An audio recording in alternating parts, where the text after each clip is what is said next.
My dad got married to Liz 4 years ago. I, 15-year-old male, was spending equal amounts of time with both my mom and dad, and the custody schedule had me swapping houses each week. Liz has 3 kids from her first marriage, and those kids are now 10, 8, and 7 years old.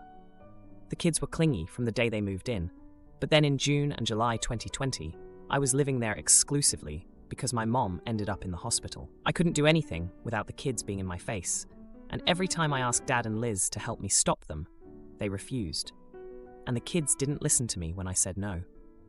My dad told me I would never get another chance to have siblings and to embrace and nurture the relationship with them.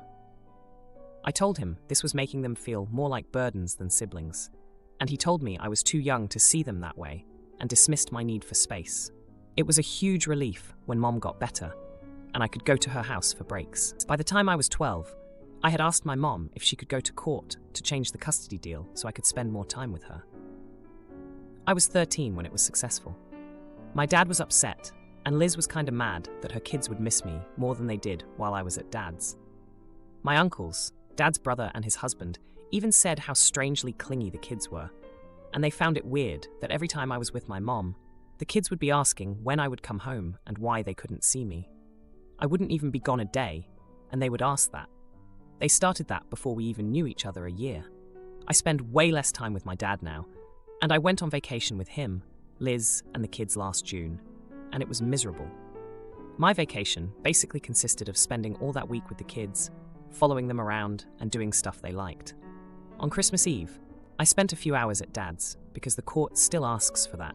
So I was there, and my step-siblings were being super clingy, telling me not to go, and that I should be with them at Christmas. Then, they demanded to be invited to my mom's house, and Liz asked me how I could leave and miss out on a family Christmas and hurt my siblings so much. Dad told me on the drive back to Mom's that I should be taking my responsibility more seriously. I took a 3-week break from them. But the 10-year-old called me daily during those 3 weeks. Then, Dad announced we were going on vacation again in May, and he was saying it was a place I wanted to go. I decided right there that I was not going to ruin a place I had always wanted to go by being smothered by my step-siblings. And I told Dad they can go, but I won't, and that I won't be going on vacation with them again. He was surprised, and he told me I had to go, and I said I don't, and I won't. He asked me for one good reason why, and I told him my step-siblings would ruin it by suffocating me, and that he and Liz would do nothing about it. Dad called my attitude nasty and said I should be ashamed of myself talking about them like that. Am I the jerk? Now, for a few comments before the update.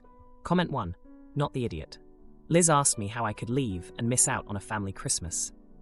You were spending Christmas with your family. Your mom is your family. I should be taking my responsibility more seriously. What responsibilities? I can't for the life of me understand why parents think that just because they marry someone who has kids, that everyone should cater to said kids. Comment 2, not the idiot. Dad and Liz can go find another babysitter for the vacation. Shame on both of them for ignoring OP's reasonable ask for a bit of space from the siblings that materialized around him. Additionally, shame for encouraging the siblings' OP fetish. I would totally dig in on not going. Sounds like, no matter what the location, this isn't a vacation for OP. Now, for the update. Hey Reddit, back again with an update on the step-sibling saga. It's been 3 months since I last posted, and oh boy, do I have some stories for you. So after I refused to go on vacation with my dad, Liz, and the kids, things got pretty tense. Dad was really upset with me, and Liz, well, she was downright cold. She started giving me these looks like I was some sort of villain for not wanting to be smothered by her kids. But I stood my ground, and guess what? They went on the vacation without me. You'd think that would be the end of it, right? Wrong. The day they left, my phone blew up with texts from the 10-year-old saying how much they missed me and wished I was there. It was like I couldn't catch a break, even when they were hundreds of miles away. Now, let's rewind a bit to give you some context. Before all this vacation drama, I had been getting along okay with my step-siblings. I mean, they were still clingy, but I had found ways to deal with it. I'd play games with them, help them with homework, big brother stuff. But it was always on my terms, and I made sure to set boundaries. Back to the present, and those boundaries seemed to have vanished into thin air. When they got back from the vacation, my dad and Liz sat me down for a serious talk. They said that I was part of the family and that I needed to act like it. They even had the nerve to suggest that I should apologize to the kids for not going with them. I couldn't believe it. I tried to explain, again, how I felt suffocated, but it was like talking to a brick wall. Dad said I was being selfish and that I was hurting the kids' feelings. Liz chimed in, saying that I was setting a bad example. The whole conversation was a mess, and I left feeling more frustrated than ever. But here's where things get really juicy. A couple of weeks ago, I overheard Liz talking to her sister on the phone. She didn't know I was home, and she was saying some pretty harsh things about me. She called me an ungrateful brat and said that I was tearing the family apart. I was shocked. I knew she was upset, but I didn't realize she felt that strongly. I confronted her about it later, and she tried to deny it at first. But when I pressed her, she broke down and admitted that she felt like I didn't accept her or her kids as part of my family. It was a heated argument, and things were said that couldn't be taken back. I ended up storming out and going to my mom's house early. Now my uncles, who've always been kind of my allies in this whole situation, are getting involved. They think Liz and my dad are being unfair to me, and they've been trying to talk some sense into them. But it's like my dad's got blinders on when it comes to Liz and her kids. And remember how I mentioned that my step-siblings were clingy from day one? Well, it turns out there's a reason for that. My uncles let slip that Liz's first husband was hardly around, and when he wasn't exactly father of the year. So these kids latched onto me as some sort of replacement, which explains a lot. But knowing this just makes the whole situation more complicated. The latest development happened just last week. The 8-year-old had a school play, and I was expected to go. I decided to give it a shot, thinking maybe we could start fresh. But as soon as I got there, the clinginess was back in full force. They were hanging off me, and I couldn't take 2 steps without one of them grabbing my hand or hugging me. After the play, my dad pulled me aside and said that he noticed I was uncomfortable and that he'd talk to the kids about giving me space. Finally, I thought, some progress. But then, Liz overheard and got angry, saying that I was making a big deal out of nothing and that the kids just loved me. So here I am, stuck in the middle of this mess. I'm trying to balance my need for space with their need for a big brother figure, and it's not going well. Every time I think we're taking a step forward, something happens that sets us back again. CPS took our niece Ella away from her sister Becca and stepmom Sarah, so we offered to take her in, and now our family is furious at us. But then, Ella goes to family barbecue and says this to Becca. My husband and I, both 33-year-old males, recently became guardians of my niece Ella, 15-year-old female, after CPS got involved. There's a lot of background here that I need to get out of the way first. Ella's father is my brother Tom, and Ella's mom died due to complications delivering my other niece Becca, 8-year-old female. Ella was 7 at the time, and she blamed Becca for their mom's death. She quickly became very angry and expressed hatred for her sister, and made comments about how Becca should have been the one to die instead, or that Becca stole her mom from her. Tom did not get Ella any help. I got involved and warned him Ella was not coping well, and things would turn nasty. Tom said he was helping the girls' relationship, and that's all that would be needed. Then 2 years later, with no therapy and no improvement in the relationship between the girls, Tom married Sarah. This is where things went from bad to worse. Becca adored Sarah and started calling her mom almost immediately. This only angered Ella more. She would get so angry at her dad, at her sister, at her stepmom, and she would tell Becca she deserved to die, and how dare she replace the woman who died because of her. She told Tom he was sick for doing that to her mom. She told Sarah she was stealing from her mom, and she hated her and her ugly face, and she would never be good enough. These are things that happened out in the open, and were witnessed by our whole extended family, but they also went on at home. Sarah did her best to try and get Ella help, but Tom was not on board, and Sarah was not the right person to do it. CPS became involved after Ella called them on Sarah, and wanted to get Becca and Sarah separated at all costs. She wanted to punish her sister for calling Becca mom, and wanted to punish Becca too. It became clear after CPS got involved that while Sarah was not a danger to Becca, Ella and Becca could not continue to live together in the environment they were in. I think they only took things so seriously because Ella told the social worker after wishing Becca and Sarah dead and telling them how much she hates her sister. My husband and I stepped up and offered to take Ella, which CPS agreed to.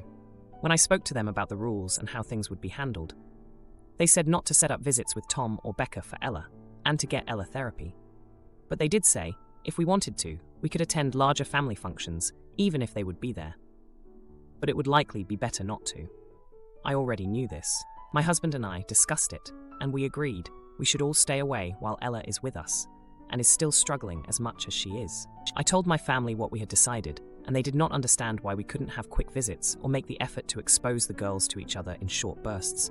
I said I felt it would be bad for both of them, but mostly for Ella, who I had to prioritize as she needed so much help. My family then claimed my big announcement was like a frick you to them. Tom was enraged. Am I the idiot? Now, for a few comments before the update. Comment 1. Not the idiot. Tom ignored major signs that this was a problem beyond his capacity to fix, yet persisted in shouldering the burden on his own. I feel for him, I really do, and I understand his desire to step up for his daughters. However, he mismanaged the situation so poorly that CPS got involved. You stepped up and saved Ella from being relegated into a foster care system, which is a crapshoot at best. And after all this time making the wrong decisions, Tom doesn't get to dictate anything at this point. His rage is completely unjustified, and if he needs a scapegoat, then he can find a mirror. The rest of your family is in denial about Ella's extreme dysfunction if they support Tom's position. Comment 2. Not the idiot. You're doing your best to clean up the mess that Tom has made with Ella, and those who are judging how you do it can keep their traps shut. Where were they when 7-year-old Ella saw her mother go to the hospital and only a baby come back, and developed a quite understandable resentment of that? When the resentment got worse, and then Ella saw the baby, who in her mind had taken away her own mother, get a replacement mother. When Becca grew up with a sister who openly wished her dead, they didn't see fit to step in then and urge Tom to get help for Ella. It's only when their own socializing might be affected that they say anything, and even then, it's not useful. Now, for the update. Hey Reddit, it's been 2 weeks since I last posted about becoming guardians to my niece Ella after CPS got involved due to her issues with her sister Becca and stepmom Sarah. I've got an update for you all, and let me tell you, it's been a roller coaster. First off, therapy for Ella started last week. We found a great therapist who specializes in family trauma, and Ella's been going twice a week. It's early days, but we're hopeful. She's still angry, but she's starting to open up a little, which is more than we could have said before. Now, on to the family drama. Remember how I mentioned that my family didn't understand why we couldn't have quick visits with Tom, Becca, and Sarah? Well, they took it upon themselves to fix things. Last Sunday, we were invited to a family barbecue, and we decided to go, thinking it would be good for Ella to get out of the house. Big mistake. We arrived, and everything seemed fine until Tom showed up with Becca and Sarah. Ella went pale, and I could tell she was on edge. We tried to keep them apart, but then my Aunt Lisa, who's always been a bit of a meddler, decided to play peacemaker. She cornered Ella and Becca and tried to force them to talk. Ella lost it. She started screaming at Becca, saying some really hurtful things. It was a mess. Becca ran off crying, and Sarah tried to intervene, which only made things worse.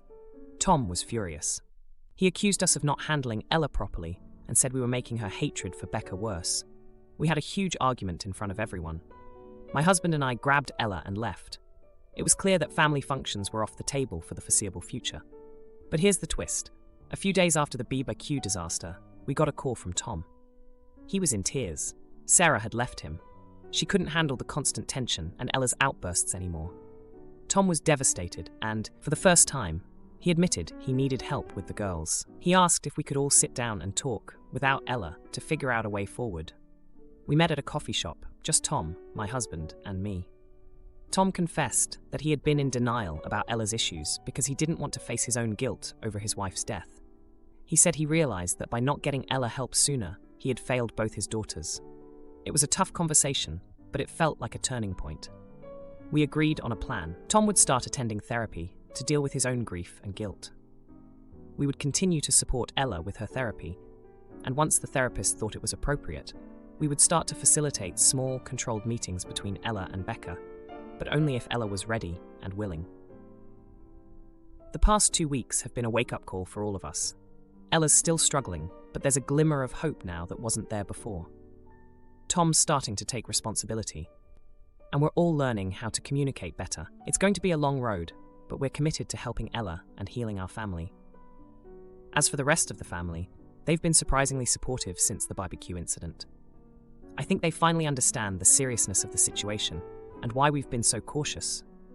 They've been giving us the space we need, which has been a huge relief. Sharon wore a revealing dress to my baby shower and stole the spotlight, but now I'm pregnant again and she's invited. Oh boy, she'll regret it. Hi, I 30-year-old female, am pregnant and due in April. My husband, 35-year-old male, and I have a baby shower planned next month to celebrate with friends and relatives. This event is very important and meaningful to me, as I have not publicly shared the news with my friends and family on any social platform, i.e. Instagram, Facebook, the usual. My husband is super excited to invite all his friends from work and other social circles to the baby shower, most of whom I generally like and get along with, except for one. Let's call her Sharon. Sharon is my husband's former co-worker, and she's also pregnant, a few months after me. I never saw Sharon as a real problem up until last week, where my husband and I attended another good friend's baby shower, where Sharon was also invited. Prior to attending the event, my husband told me to make sure to wear a jacket and keep my baby bump as discreet as possible so that I don't steal the spotlight from my friend, which I completely agree and respect. I was shocked when Sharon showed up wearing the tightest maternity bodycon dress one could ever imagine. Her baby bump was extremely prominent and shown in such a way where it essentially forces the conversation on her pregnancy. This was almost everyone's first time seeing her baby bump. Some people didn't even know she was pregnant. It was incredibly uncomfortable for me as I watched the energy shift from my friend to Sharon. People were more interested in Sharon's baby, asking the usual 20 questions people are keen to ask when they find out someone is expecting. And the worst part is, Sharon seemed to bask in the spotlight and gleefully answered everyone's questions. After witnessing that debacle, I no longer wanted Sharon at my baby shower. Her selfish behavior and attitude made it clear to me that she would try and pull the same exact thing at my baby shower. My husband tells me that not inviting her to my baby shower will cause unnecessary drama since she is friends with the people who are attending. He also told me that we won't be invited to Sharon's baby shower and that it will start even more drama, etc., etc. I do care about my husband and the connection he has to his friends, but at the same time, I am hurt that he is not taking my side and understanding why I feel so strongly about this. It just infuriates me that he won't even acknowledge that what Sharon did is wrong and in poor taste. In fact, he is making me feel like I am being overly sensitive and that I am overthinking everything. I have no one to turn to, and I feel that the only course of action for me is to take this girl off the invite list. I am too stressed to think about the consequences this may have on the social group, nor do I have the bandwidth to truly sympathize. I just want to be selfish and think about my baby. Am I the a-hole, Ada? Now, for a few comments before the update. Comment 1. Not the idiot. She's shown you she's an attention seeker, believe her. This is worth laying out to DH directly, especially since he went to such lengths to censor your wardrobe for the first shower.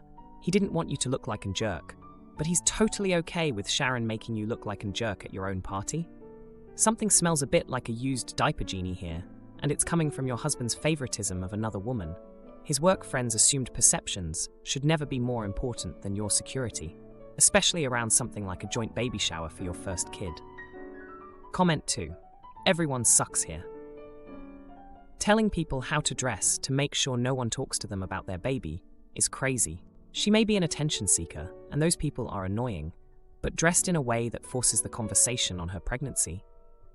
Why could no one pay attention to anyone other than Sharon? Just because she was pregnant? Friend groups often have multiple pregnancies at the same time. Fighting for attention and telling people they have to hide it to come to your party is messed up. Now, for the update. Hey everyone, thanks for all the comments on my last post. I really appreciated the support and advice. So, a lot has happened in the past 3 days, and I've got quite the update for you all. First off, I decided to talk to my husband again about Sharon. I explained how her behavior at our friend's baby shower made me feel and why I was concerned about her attending ours. He seemed to understand my point of view a bit better this time. He agreed that Sharon's actions were a bit over the top, but reminded me that excluding her could still cause tension within our friend group. The next day, things took an unexpected turn. My husband came home from work and told me that Sharon had approached him, apologizing for her behavior at the baby shower. She admitted that she got carried away and didn't realize how her actions might affect others. I was surprised, to say the least. It seemed like she had done some self-reflection, which I didn't expect from her. But here's where it gets complicated. Sharon also confessed to my husband that she's been going through a rough patch. Her partner had left her shortly after finding out about the pregnancy, and she was feeling incredibly lonely and insecure. She had been using the excitement around her pregnancy as a way to cope with her situation. Hearing this, I couldn't help but feel a pang of sympathy for her. I've known what it's like to feel alone. Before I met my husband, I went through a tough breakup that left me isolated for a long time. So I made a decision.